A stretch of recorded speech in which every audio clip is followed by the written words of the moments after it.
Hello everyone, I am Dr. Neeraj Gupta from Dr. Bakshi Gupta eye care centre Panchkula. जैसा कि आप सबको पता ही है, मौसम बदल रहा है और इसके साथ साथ हमारे पास एलर्जिक कंजंक्टिवाइटिस के बहुत सारे पेशेंट्स आजकल आ रहे हैं। एलर्जिक कंजंक्टिवाइटिस होता कब है?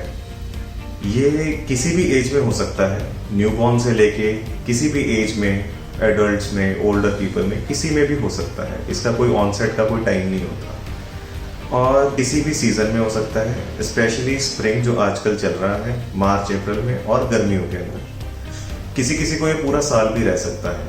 अब एलर्जिक कंजंक्टिवाइटिस होता क्या है, एलर्जी होती क्या है? बेसिकली ये बॉडी का रिएक्शन होता है फॉरेन एंटीजेंस के लिए, या बाहर के कोई भी फैक्टर्स को जब बॉडी रिएक्ट करती है तो उसको एलर्जी कहते हैं। अब आपको लगता होगा कि इसमें और इन्फेक्शन में क्या फ़र्क है, क्योंकि बहुत पेशेंट्स जो हमारे पास आते हैं वो इसको इन्फेक्शन के साथ कंफ्यूज करते हैं। इन्फेक्शन एक डिजीज़ है जो कि बैक्टीरिया, वायरल या फंगल कीटाणुओं की वजह से आपकी बॉडी को होती है, लेकिन एलर्जी ऐसा नहीं है। ये नॉर्मल जो हवा के अंदर चीज़ें प्रेजेंट हैं या तत्व प्रेजेंट हैं, उससे जब बॉडी रिएक्ट करती है उसको हम एलर्जी कहते हैं। अब इसके सिम्टम्स क्या हैं? बेसिकली इसके अंदर आपकी आंख लाल हो सकती है, आंखों में पानी आ सकता है, आंखों में खारिश हो सकती है, आपको छींक आ सकती है, आपको ऐसा लग सकता है कि आपकी आंख में कुछ गया हुआ है, बार बार आपका आंख मलने का मन कर सकता है।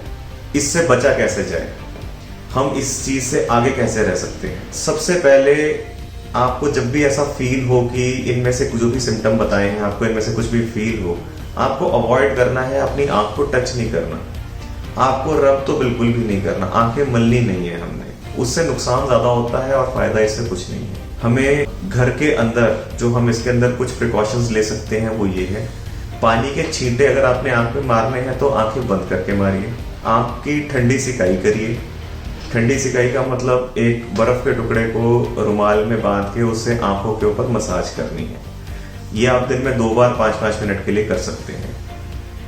इसके अलावा आप बाहर जाते हुए कोई प्रोटेक्टिव गियर या सनग्लासेस यूज कर सकते हैं, जिससे कि धूल मिट्टी आपकी आंखों पर ना लगे। बेसिकली एलर्जी का कारण धूल मिट्टी या फिर जो आजकल प्रेजेंट पोलन्स हैं उसके कारण होता है, इसलिए कोई भी प्रोटेक्टिव गियर इसके अंदर काफी हेल्पफुल रहेगा।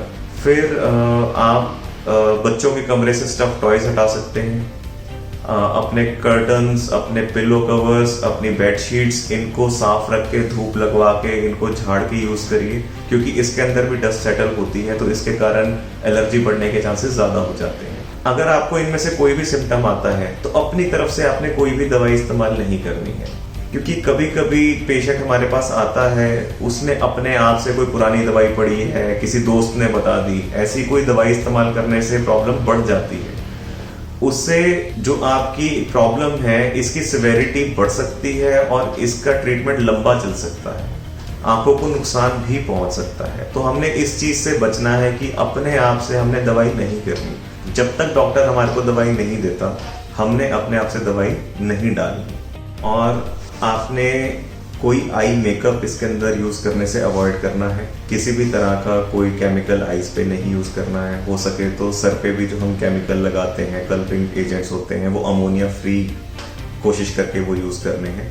दूसरा, कॉन्टैक्ट लेंस वियर जो करते हैं और उनको इसमें कोई पर्टिकुलर ऐसी प्रॉब्लम आ रही है जो मैंने बताई है, तो आपको कॉन्टैक्ट लेंस इमीडिएटली स्टॉप करने हैं। अगर ये सब करने के बावजूद आपको 1-2 दिन तक सिम्टम्स परसिस्ट करते हैं और कोई इंप्रूवमेंट नहीं लगती, then it is a must that you come to your doctor. आप अपने डॉक्टर को, एक ऑप्थेल्मोलॉजिस्ट को जरूर दिखाएं, ताकि हम आपकी प्रॉपरली टेक केयर करके आपकी हेल्प कर सकें।